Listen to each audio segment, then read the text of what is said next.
முதலமைச்சர் எடப்பாடி பழனிசாமி தஞ்சாவூர் நாகப்பட்டினம் ஆய்வு மேற்கொண்டிருக்காரு. அப்போ நெல்மணியெல்லாம் முளைச்சு போச்சு, அரசு முறையாக சேர்ந்ததில் குற்றம் சாட்டியிருக்காரு. எப்படி பார்க்குறீங்க? வழக்கம் போல் எடப்பாடி பழனிசாமிக்கு குற்றம் சாட்டுவது பழக்கம். அதுபடி தான் குற்றச்சாட்டுகளை சுமத்தி கொண்டிருக்கின்றார். அன்றைக்கு வந்திருக்கின்ற நெல்மணிகள் பாதுகாப்பாகத்தான் தார்பாய் போட்டு மூடப்பட்டு வைத்திருக்கிறது. எந்த பாதிப்பு ஏற்பட்டாலும் அதற்கு அரசு பொறுப்பேற்றுக் கொள்ளும் என்று எங்களுடைய உணவுத்துறை அமைச்சர் சொல்லியிருக்கிறார். எனவே விவசாயிகளுக்கு எந்த பாதிப்பும் ஏற்படாது.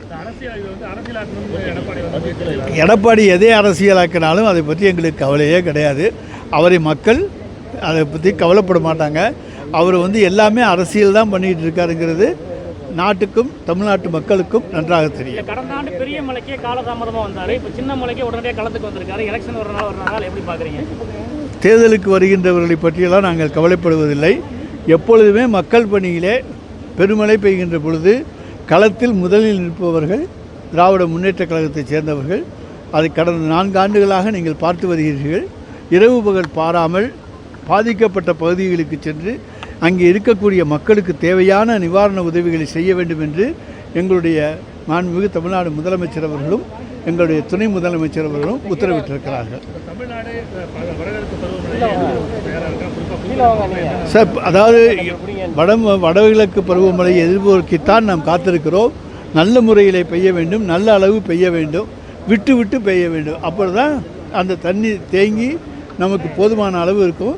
இல்லை என்று சொன்னால் அது பூரா கடலுக்கு போயிடும்.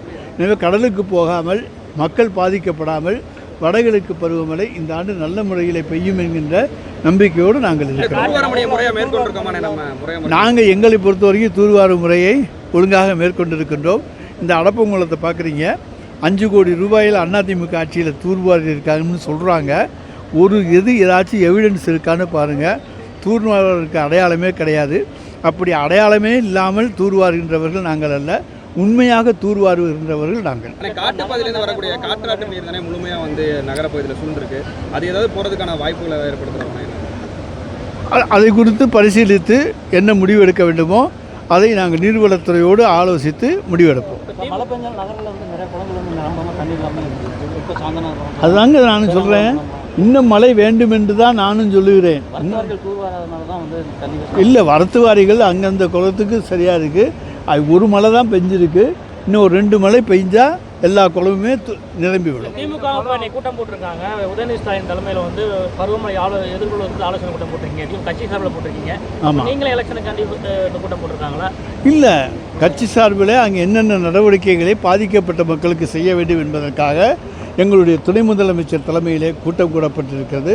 நேற்றைய தினம் கூட முதலமைச்சர் அரசு அதிகாரிகளோடு இது குறித்து ஆலோசித்து வடகிழக்கு பருவமழையை எதிர்கொள்ள பல்வேறு மாவட்டங்களுக்கும் அதிகாரிகளை IAS அதிகாரிகளை நியமித்திருக்கின்றார் கண்காணிப்பு அதிகாரிகளாக. எனவே எல்லா வகையிலும் முன்னெச்சரிக்கை நடவடிக்கையை இந்த அரசு எடுத்திருக்கிறது. மத்திய அரசு பாதிக்கப்பட்ட நிவாரணம் வழங்கல. எப்போதுமே அவங்க வழங்குறது வழக்கம் கிடையாது. இந்த வாரம் எங்களால் இயன்ற அளவு நிச்சயமாக அப்பொழுது எந்த வகையில் சமாளிக்க முடியுமோ சமாளிப்போம். இந்த குளம் குடித்தண்ணீர் கேட்ட மாதிரி மாற்றுறதுக்கான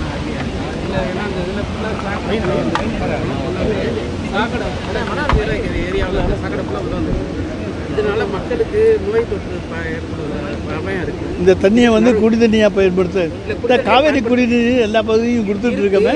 நம்ம காவேரி தண்ணி வராத இந்த தண்ணி அவங்க மக்களாக பிடிக்கிறாங்களே தவிர காவிரி குடிநீர் எல்லா பகுதிகளுக்கும் கொடுத்து கொண்டு இருக்கிறோம். செய்திகளை உடனுக்குடன் தெரிந்து கொள்ள கீழ்கண்ட கேபிள் மற்றும் DTH நெட்வொர்க்குகளில் எம்நாடு செய்தி தொலைக்காட்சியை காணுங்கள். பாதகம் செய்பவரை கண்டால் நாம் பயம் கொள்ளலாகாது பாப்பா.